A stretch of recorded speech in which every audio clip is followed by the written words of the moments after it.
Hi, welcome to Promo Insiders, a counselor podcast, live edition here on Facebook. I'm Chris Ruvo with Counselor. I'm joined by my ASI colleague, Teresa Hagel. Teresa, how you doing?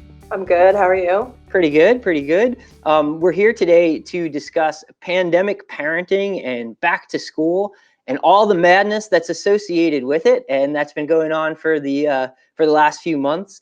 Teresa and I are both parents, in addition to working, of course, and I have two boys, ages 12 and 9, and Teresa has a daughter. Teresa, how old is Talia now?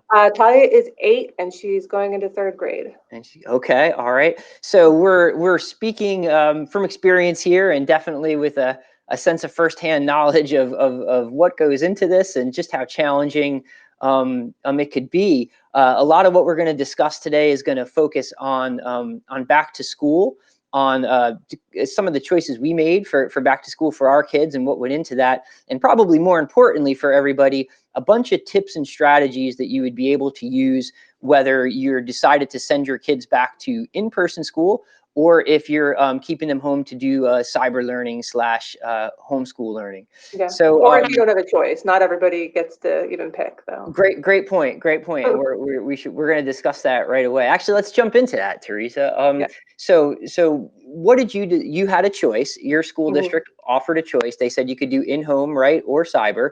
And what choice did you make? Yeah, so they had a choice between, they were doing hybrid learning, like a couple of days in the actual classroom and a couple of days, the other half of the week, cyber, or you could choose to do all cyber. I decided, at least to start out the school year, we're just going to stay cyber since we're home already, and I just don't want her to be like a guinea pig. I don't know what's going to happen. Like, it's kind of like we have the luxury of being at home, so it's going to be hard. Like, I certainly didn't like, parenting and working and doing the schoolwork at the end of last school year. That was really hard, but I feel like, and so I would have expected that I would have chosen, gone the other way, but I just want to wait and see what happens before, sending her back there. I think that's a perspective a lot of people can relate to, and it's one I share. We discussed this before.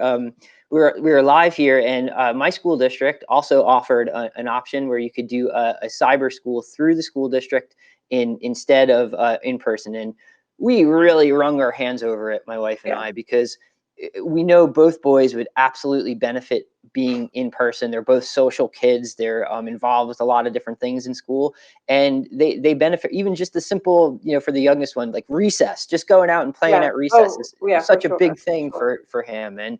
And we really wanted to send them, but just after kind of weighing the pros and cons relative to our personal situation, we're both working out of the house right now. We're able to still make money and be here. And the decision to go cyber, at least for a time, seemed like the way to go for us. And then there's been, some of these troubling stats that have come out, over the last. I know some people are going to believe them or not believe them to varying degrees, but still they're being put out there as fact. So I'll mention a couple, like the University of Alabama. I think today they had 560 cases confirmed within the last week or so. There was I forget how many hundred at the University of North Carolina. So there's some evidence that when you do bring a lot of younger people together, even they could spread. So we kind of, similar to you, wanted to see how things go before sending the kids back. That said, there's no judgment on people who are sending their kids back to in-person. For a lot of people, it's not an option, whether it's just that's all that's offered through the school district, or they simply can't be home to do. Yeah. Well, and that was another thing I was sort of thinking of. Not that I'm like a huge selfless person, but it was like, because we can do this, there are people who can. So let's kind of lessen the burden on the school and like give more space to the people that have to be, in the classroom. So I mean, like, obviously this decision works for us too, but just, I was kind of thinking like, well, like, I don't want to put more burden and more strain on the teachers and all the other kids that actually have to be in there. So that's very altruistic of you. I wish I could say that I was like that compassionate. I mean, it's not the only reason, but it did cross my mind. I've been thinking about so many different like factors and scenarios, and it's all like in here, it's all just like nonstop. What would you say was when you were doing this in the spring was like the biggest challenge of homeschooling and cyber schooling?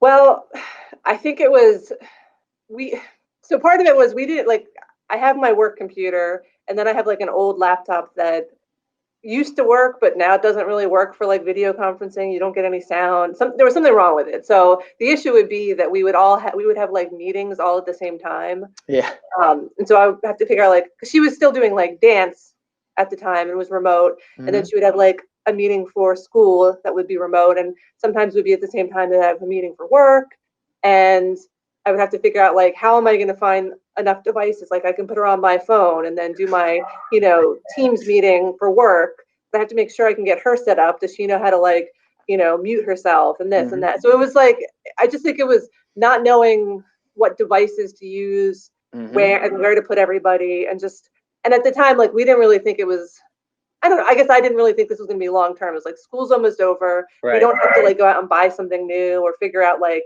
a special place for her to be. She can just be on the couch. I don't care.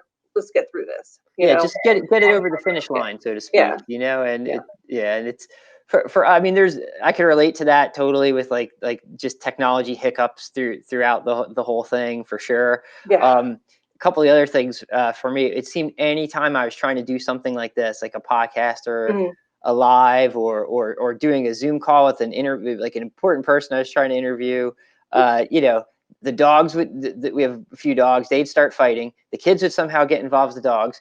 Then that would escalate to some kind of fight between them. They'd be running down for intervention with me while I'm trying to wave off camera, go away. I'm trying to look like I'm a professional here and know what I'm doing. So, which is probably something a lot of people can relate to, I think. Well, I mean, and I think that was the saving grace, is that everybody was in the same boat, right? Yeah. So nobody was getting like really mad at you because like your kid popped up to say hi. I mean, like, our boss, had his kids like climbing all over him. So you didn't have to really think like, oh, well, I'm the weirdo that has a kid that, can't stay off camera. Yeah. So there was definitely a degree of empathy and understanding with all that stuff. So so that's where we're at now. I know a lot of areas have actually gone back to school already. We're in Pennsylvania, of course, and Pennsylvania has not started yet. We're starting next week with everything. So we're kind of enjoying our final days of somewhat freedom here. Yeah. So with that in mind, let's maybe start with some of these tips for in-person school. Does that sound good to you? Yeah, for sure. So let's see. So I got a couple here, and forgive me for looking off camera. I had to write them down. Just gonna be right now, we can't memorize it. I can't keep track of all this. I'm just trying to make sure they're not running in right now. Exactly. So the first thing we think you should do, and I should say, not we think, but we research these things with experts. These are things that are coming from child psychologists, from school guidance counselors, people who are a lot more in the know than us. So we're not right. We're the messengers. We're the messengers. Yeah, we are but mere conduits. So the first thing you really want to do, and common sense would sort of dictate this, you want to have a really good in-depth discussion with your kids about the importance of wearing a mask, washing hands, really frequently throughout the day, and social distancing. You want to really revisit this subject like multiple times before the school year starts. And then as it starts, you really want to reinforce it every single day. And if you haven't already done so, now would be the time to really like develop strategies for how the kids can, socially distance during the day. Maybe almost like help them picture certain scenarios that they're going to be in, common situations that they're going to be in during the day, and how can they navigate that safely. It seems so awkward and strange to say that that's something that we have to focus on, but even if it doesn't all sink in, some of it is going to sink in. Right. For the younger elementary up to teenagers, some of it will sink in if you're consistent with talking about that. And I think it's a super important thing to do. And I mean, if you're saying it enough that they're complaining about it, then that's probably a good amount of time. Yeah, it means it's sticking in, because it means they remember what you're saying, because they're getting annoyed by the redundancy, right? So sorry. So another big thing is again, common sense, but it's almost something that might not have occurred. You want to get the kids outfitted with a comfortable, preferably cloth mask that really fits their face, and you want to make sure to get the mask fit like is absolutely right as you can. Obviously, that's going to make it more likely for them to wear it, we suggest, and these products are available in the promotion and products industry, getting like a mask hook to go in the back where it's not going to be pulling on their ears all day, where it'll sit nicely on the back of their head. There's also those, and I'm forgetting the name of the products, but they affix almost to like a hat. Do you know what I'm talking about, Teresa? Oh, yeah. They used to be used for races, right? The ones that are like magnets. Yes, yeah. Oh, I can't remember what they're called, but But they're the you could loop the yeah, mask on them, yeah, right? yeah, You know, so yeah. that's so if your children's not every children's school allows the kids to wear hats, some do if they can. You know, it might be helpful to have that on there because then it's not pulling on their ears. What are they called? Bib boards? Bib boards? That might be it. We'll figure it out and I we'll don't know. post it in the comments Yeah, right, afterward. I exactly. know I could see them so clearly and I can't think of the name, Picturing but them. yeah, someone will know. If you know and you're listening, put it in the comments. So those are just kind of like the two real basics ways to start with if you're heading Mhm. back to in person. Teresa, I think you had a couple more you want to talk about, right? Yeah, yeah. So I mean, obviously, send them to school with hand sanitizer. That's at least, I guess, 60% alcohol. Yeah. And of course, I mean, we've done a lot of stories on this lately. The FDA keeps kind of adding to the list of the hand sanitizers that aren't safe. Hmm. I think it's methanol that you don't want it to contain methanol, and there's a bunch of other ingredients and types that they don't want, either because it is actually actively dangerous or toxic Hmm. if it's ingested, or just because it's not going to be very effective. So you want to make sure you have a good, reputable hand sanitizer that's going to do what it's supposed to do. And to your point there, Teresa, Mhm. it's some of these dangerous ingredients are not going to be listed. You know, it's just they've been identified in testing by the FDA. So people can go to asicentro.com/news, and we have a whole story on this that links right to the FDA's whole list. So you could find out Right. everyone that's considered suspect. So if you're concerned, check that out. Yeah, so they actually list the brand names, right? It's not Yep. like you don't have to like be the sleuth to know what the Right. ingredients are. You just Right. go and like, okay, I'm looking at this brand. Let me go check up on this list and see if it's on there. Hmm. Um, So another thing is kind of when you're easing yourself back into the school year, if you've been very strictly with social distancing throughout like the summer, and your kids haven't really had any interaction with peers, I guess now would be the time to sort of slowly reintroduce them into social situations in kind of a controlled way. Hmm. But because they're like once they're thrust into school, they're going to be around other kids. Yeah. Hopefully they'll keep the distance that they need to, but now is the time to sort of ease them back in where you can be there with them. Like Hmm. that way you can kind of guide it. Like obviously you're not going to be in school with them, so you can't ensure that they're away from the kids and doing what they're supposed to. But if you start doing some social interactions now, then it can be in a more controlled way where you're in charge and can kind of pull the kid away if they're, running up to give their friend a hug or whatever. That Right, right. Good point. And just reacclimating them to being around people other than you, yeah, if yeah, that hasn't been the case for a while, you know? yeah, Yeah. yeah, I think that's sure. a big thing. So I got another one here for everybody. This is initially my wife and I were thinking that we were going to send the boys back. Mhm. And one of our biggest concerns is not even the school day itself, but it was the bus ride there. Because as anyone who has kids know, the bus is a free for all. Oh yeah. It gets crazy. It's pandemonium. Even good behaved kids go a little bonkers. It's just the way it is. And plus it's just a physically smaller space where by nature of the construction they're going to be sandwiched closer together. So with that in mind, if possible, it's not possible for everybody, but if you can, consider driving them there and then picking them up. Or if you live in a more urban setting or suburban setting, we're in more rural areas. You could walk them to school. Consider doing that. Anything that you could do to minimize their their time with others in really compact spaces that are not going to be super greatly ventilated, especially as winter sets in certain Yeah. areas. Right. It's a really smart idea to do that, and we would recommend, and some experts recommend this too.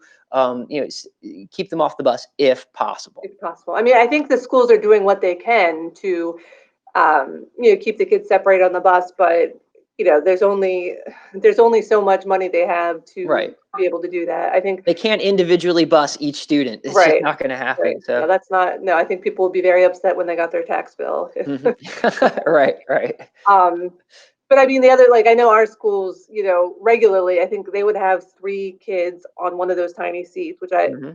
didn't realize. That seems crazy to me. But so now it's like, to be distanced, there's only 2 people in a seat, which I thought they were only made for 2 people. But Right. So and even that two, if there's two in that seat, there's still ones right behind them coughing over oh the yeah, seat and yeah, everything. So it's, it's something where it's, if you can avoid it, it might be a smart move too. So right. so good move there. Another thing, and not everybody recommends this. Some people, some of the experts I read call this overkill. Others said no, it's why not take this precaution if you can. It's to have them shower and bathe when they get home from school, or whatever your preferred washing method is. In addition to washing the hands, I was have gonna them have them jump in the shower. Do a full cleaning, and throw the clothes down in the laundry, and kind of away from everybody else and everything. It's just it's not a catch-all. But it is just one other layer of protection and hygienic practice you could have to protect them and the household. yeah, So if that's not too burdensome a step, and you're around when they're getting home, and you could kind of enforce that, might be a smart idea to do it. Are you right. gonna? You think when you send Talia back, or make her? I can just imagine my boys' reaction when they come. I'm like, oh, time to shower. Oh, are you kidding me, Dad? We had our shower last month. Like, Yeah, yeah, exactly. yeah, Yeah, she's definitely still at the I don't like to shower stage. So yeah, yeah, we're yeah. not I think they all are. For you, my one who's on the cusp of teenage years is just starting to come out of that a little bit, but he's yeah, I know. Good thing too, right? As those Well, years that's the go. good time. If you're going to come out of it, that's the time to start. Yeah, exactly. So the other thing, and this is probably something you do through the year, no matter what, like under normal situations, Mhm. but it's probably especially important to do it this year, and to do it a little more frequently.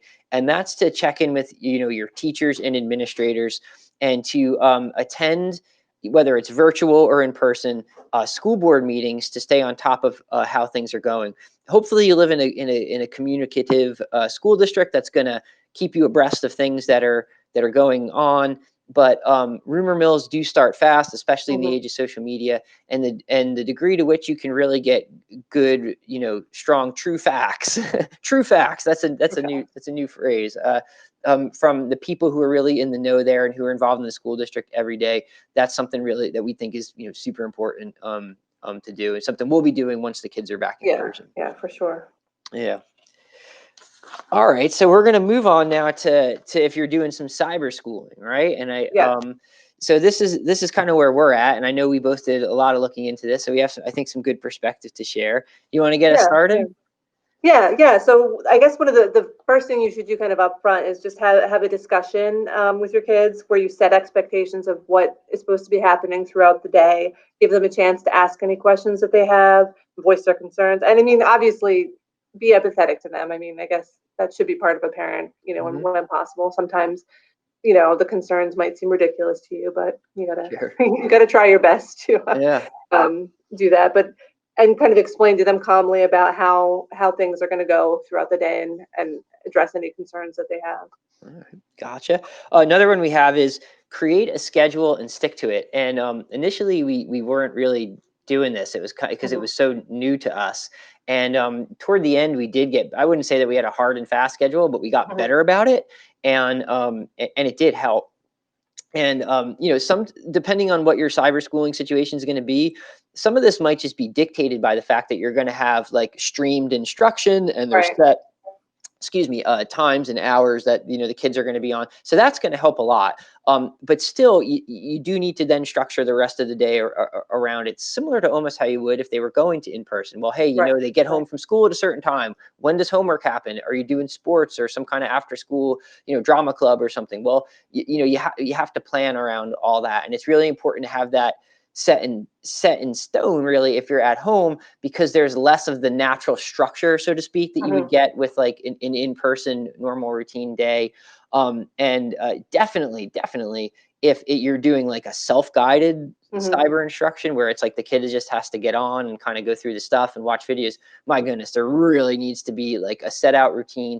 And to your point before about setting expectations, that needs to, it can't just be, hey, day one, here's the schedule. It needs to be talked about in advance, kind of gone through, hey, this is what's going Hmm. to be expected of you at these different times, and then kind of reinforced a few days leading up to school. And then actually, once you start actually sticking to it and being, not a jerk, but definitely, being the parent or authority figure and making them stick to that schedule. So that's some super important stuff.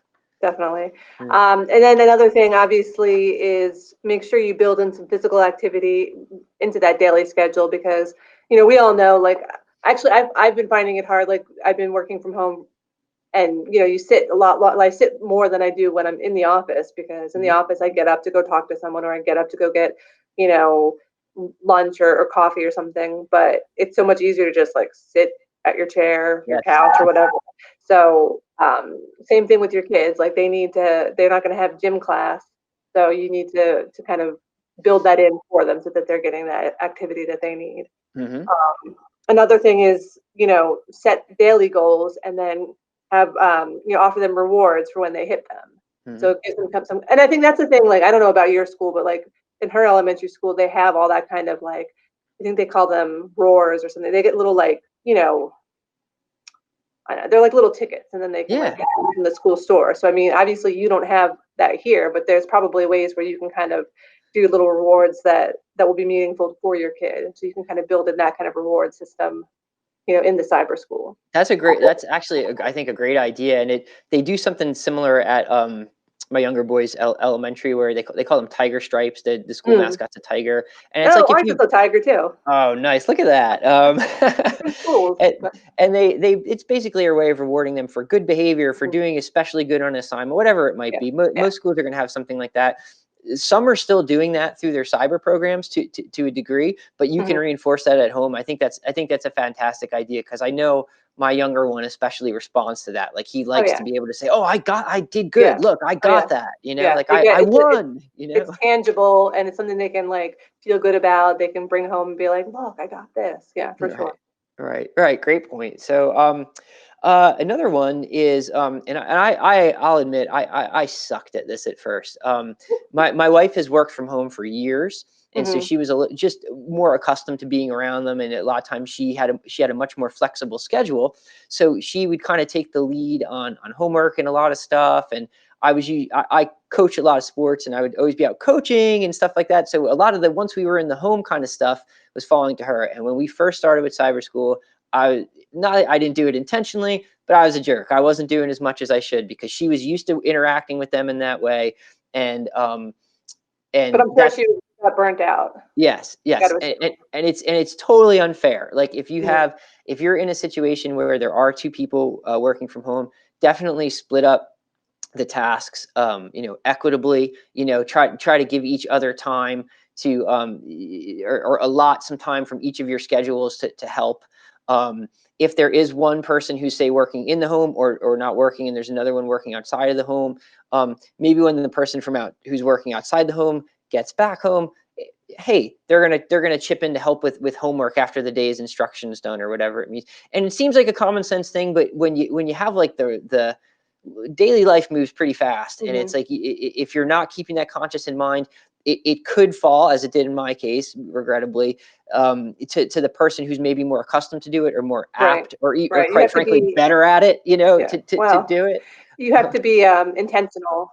Yes. Yeah, that's a great word for it. You have to be intentional about splitting up the homeschooling duties. It's definitely only fair. Let's see. So this is another one that's super important. I think we're pretty fortunate, Teresa, and this isn't a paid plug for ASI. We mean this. We've had emails from HR sent, "Hey, working parents, if you need a little bit of flexibility in your daily schedule to deal with homeschooling, let's talk about what that looks like." If your employer has not reached out to you about that, it might be a smart move to reach out to them, if you're finding that your situation is just untenable, to try to manage school and homeschool and doing your daily job. Maybe there's a time in the morning where they know you're going to be out, off for an hour, or whatever it might, or not off, but just doing that work, with your child, whatever it might be. Their employers are definitely going to be, many anyway, are going to be more sympathetic than they would have been in the past. To this, it looks like Talia's in the walking around there. Huh? Yeah, you want to come say hi? Yeah. This is Talia. Right here. Can we get here? Yeah, you got to lead in, Talia. This way. There you go. Oh, she's all gussied. Yeah, we did a little makeover earlier. Oh, very nice, very nice. Oh, Anyway, her 15 seconds of fame is lasting. I love it. oh yeah, well, she gotta give the camera her intense look. Very good, very good. Okay. But yeah, Um, just that yeah, flexibility with work from home is super. If you can get it, it's worth an ask, right? yeah, for Yeah. sure. I mean, Yeah. you never know until you ask. I mean, you can't assume that your boss or your company knows what's going on with you. You know what I mean? Like, if you don't say anything, they're just going to assume it's fine. Hmm. So, not to just advocate always being the squeaky wheel, but I think in Yeah. a situation like this, it I think given the context of what's going on in the times, it's a reasonable ask. I think if you approach it in a way where you're not demanding and being overly emotional and, oh, I need help, if you're just like, hey, this is kind of the situation. Can you work with me? right, And I'm willing to put in, more time at the end of the day or early on in the day, if depending on, what exactly your right, responsibilities are, right. to make it work.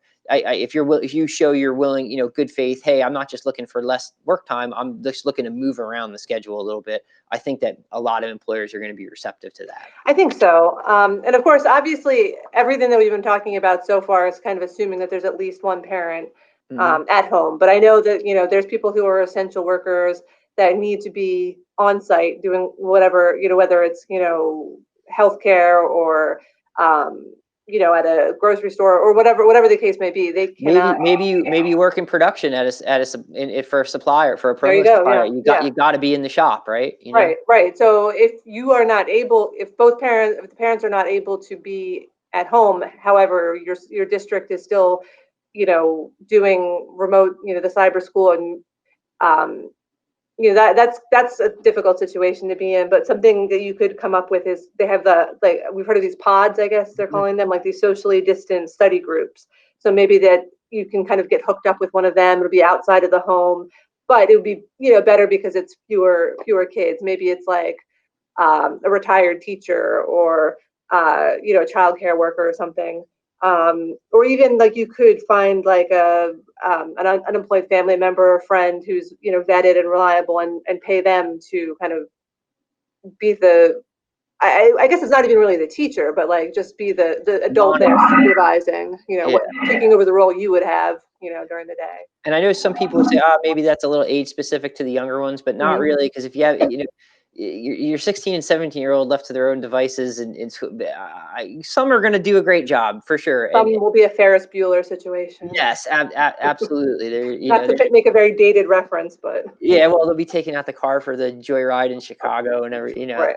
that whole thing. Those of us in our late 30s and early 40s will get that. All Yeah. right.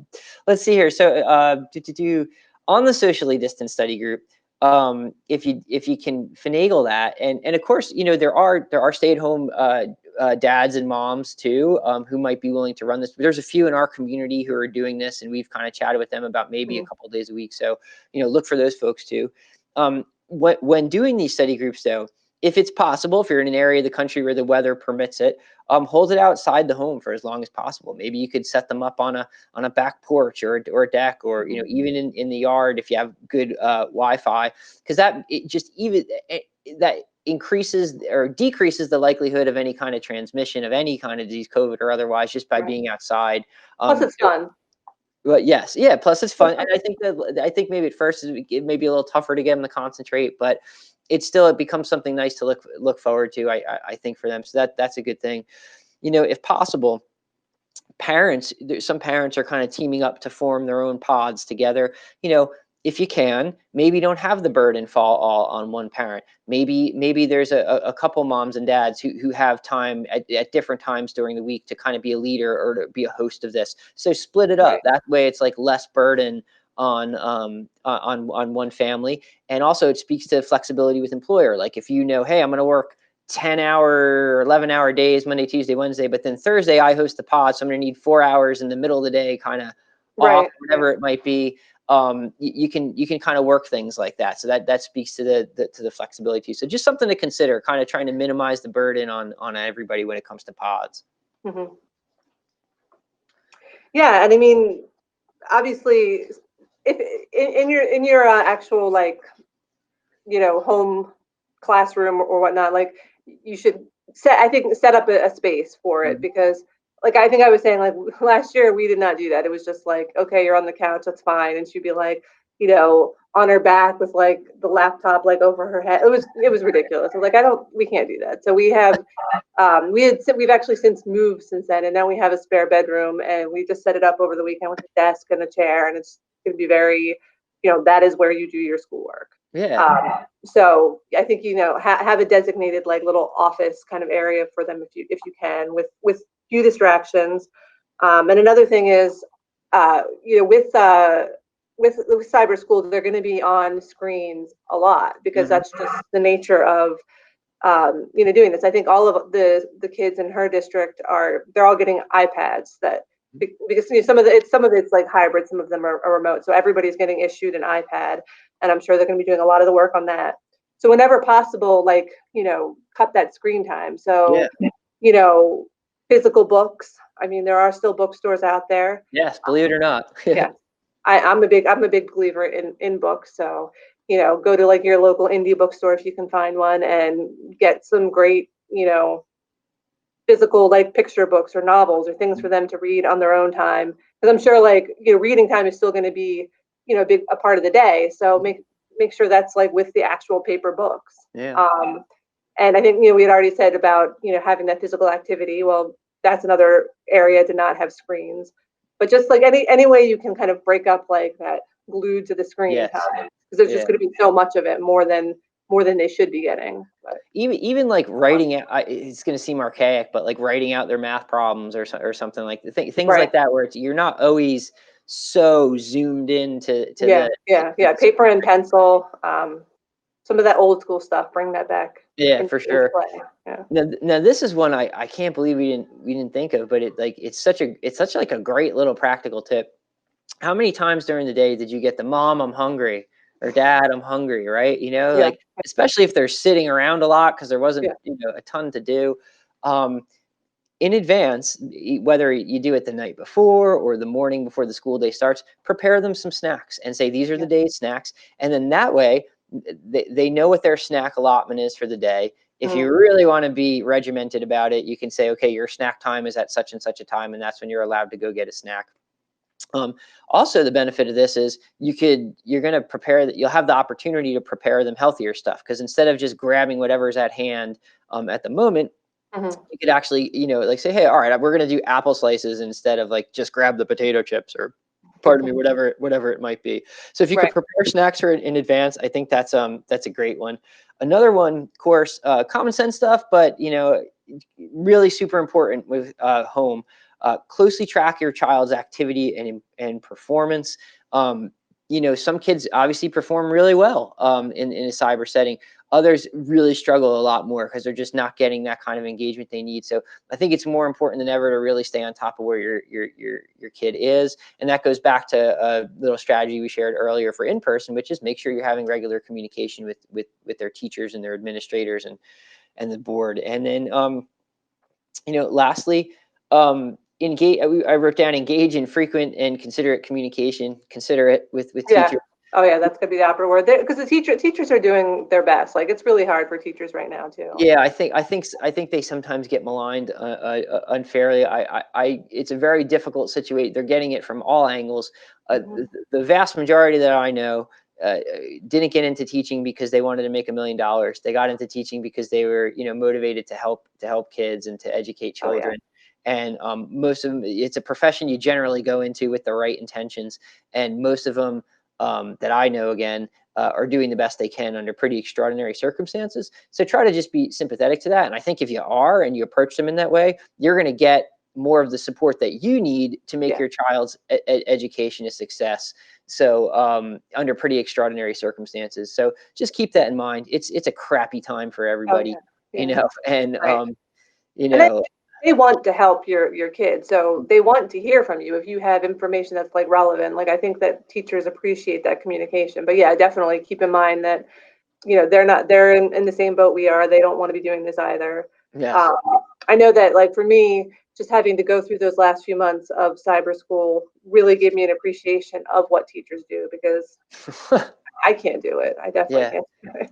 So I mean, I think I'm looking at like what we're doing is going to be a little bit more structured, and they have it like, everything is going to be a little bit more planned out. So hopefully I won't be having to do as much of the teaching myself. Right. Well, yeah. So listen, so you mentioned it has been a tough time. Right. And you also recently did a pretty interesting article, and it was about dealing with anxiety during COVID-19, and even broader than that, just really mental health in general. And we have to remember that, we're not just as parents and employees, we're not just automatons. We're not a software program, right? Like we're human beings. We do the best we can as parents. We do the best we can as employees, but we can't do that to the exclusion of all else. There needs to be some just taking care of up here, so you can still make sure that you can be all those things you need to be to everybody. Yeah. And did you have a couple tips maybe you wanted to share from some of your articles? Yeah, I'm trying to think back. So some of it is just like remembering to actually kind of log off and to kind of give yourself the space to say, I can't do it all. You know what I mean? Like, this is a really extraordinary year. So yeah, maybe your sales are not at what the level they used to be at, or you're not like kind of like up here with up here with the level of parenting, or uh, uh, work that you want to be at, but kind of giving yourself the space to be like, that's okay. I'm doing it all. I'm not doing it. Don't let, like, what is it they would say, like, don't let the perfect be the enemy of the good. Like, you're getting through it. Like, kind of be gentle with yourself.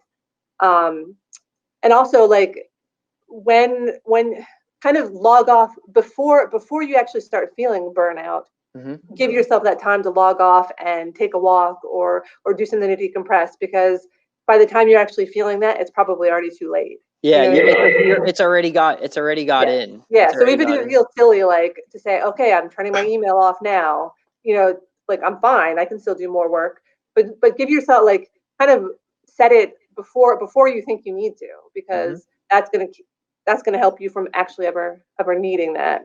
Because yeah, like, that burnout, that'll creep up on you, and it's not good, because you're not going to be productive with anything at that point, because you kind of overloaded.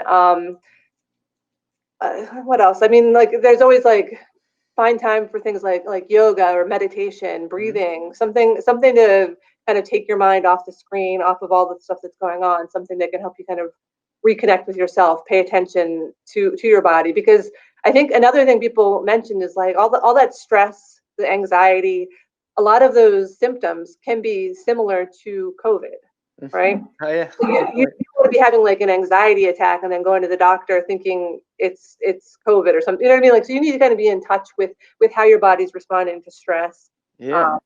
Figure out whether what you're feeling is stress related, and deal with that appropriately, or if you're actually getting sick. You know what I mean? But if you're not if you don't really know what the baseline is, and if you're not kind of prepared with how you respond to stress, then that can be a little bit more confusing. Like, you might think, like, oh my gosh, I'm having a panic attack, or you might think it's a heart attack. You know what I mean? Like, you should have kind of an awareness of how your body is responding to stress, and kind of deal with it appropriately. I think those are great tips, and it's that last one I'm going to try to follow a little bit better, because my method is to just go right up to the absolute, like, ready to collapse. Like, I'm like, oh, I still have energy. It's like it's like that I can still hear the coach in the back of me, give it your all, like, and it's like, sometimes it's good, sometimes it's not. Sometimes it feels like cheating sometimes, to be like, okay, I'm turning the email off, I'm turning the computer off, and I'm going to go for a run, or I'm going to go, take a walk, or whatever it is. But it's not cheating. Like, that's part of what's going to help you be a better worker, a better boss, a better parent. Like, that's what's going to help you. You have to take that time for yourself. Yeah. And it's kind of a variant on a lot of what you already said, but I would just say one other thing is, if you can, try to allow yourself time to just, quote, be. Like, one of the things I do, because I'm like I'm hyper. That's the way to put it. It's like, I think I have to be master carpenter, dad, everything at once. And if I'm not doing all that every day, I'm like somehow coming up short. So it's like, if you could just find time to just be, just be, like, just don't do something for a little bit, and don't feel guilty about that. It's not like, okay, I have downtime now, let me go get in a 7-mile run. Like, that's great, that's great to do, but it's like, if you could just chill, like just chill for a little bit. Yeah. That's like a way to go too. I'm going to try to do a little bit more of that going forward. I think it's gonna make you better in the long run, or whatever it is that allows you to just kind of like let it go for a little bit. Well, I think the other like when this all started, in the spring, I don't think that a lot of people thought it was going to be still happening now. Yes. Like, Yeah. so the way I responded to it then, like, we were all like super busy at work, and then, they were out of school. Like, I was definitely like, up, like, Mhm. way up here. And it, and I did have that burnout. I definitely got burnt out. Yeah. And then, I actually, in May, we moved to a new house, and I took that week off. And then I came back, I was like, okay, I can't go back to that. There's no way. Like, I still want to do my work. I still want to do a good job. I want to be a good parent. I want to do all of that, but I can't be at that level. Like, for a short burst of time, it was okay, but it was not sustainable. And I It's think a lot of fantastic that you learn from it. Some people don't, Yeah. Well, I didn't like that, because I was just like snapping at everyone, Yeah. and I was pretty miserable. I mean, I was getting stuff done, but it was not a good situation. At the expense of everything else. So Right. yeah. Right. Yeah. So not a good be. So if you had for everybody, just one or two big takeaways from today's discussion, what might they be? I think, mainly, like, be kind to yourself, be kind, be understanding of your kids. It's hard for them too. You know what I mean? Mhm. Like, to us, it's like we remember like what it was like to just things be normal. It's not that they don't remember it too, but like they're so much younger. Like, Mhm. this is like a huge thing for them. This is like their whole lives have changed. So Mhm. like find the compassion you can for them for going through this. I know, like, my kid being, stuck at home. She doesn't like being here. She wants to be with her friends. Mhm. So find that kind of compassion for yourself and for your kids to get through this. And just, keep, trying to be as safe and healthy as you can. And, like, do Mhm. do the social distancing and the mask wearing, and do whatever you can to help get through this. Yeah. All right. Well said. And I would say for me, it's just try to use whether you're doing in person or school with your kids, or whether you're doing, home cyber school, try to use some of those practical tips that we discussed today, because, even if you seize on just one or two things, Mhm. it's going to help. Again, that's not us telling you. This is stuff that we researched from psychologists, from guidance counselors, people who really know what they're talking about. So, and of course, health experts. So try to use that to the extent that you can, because it will help.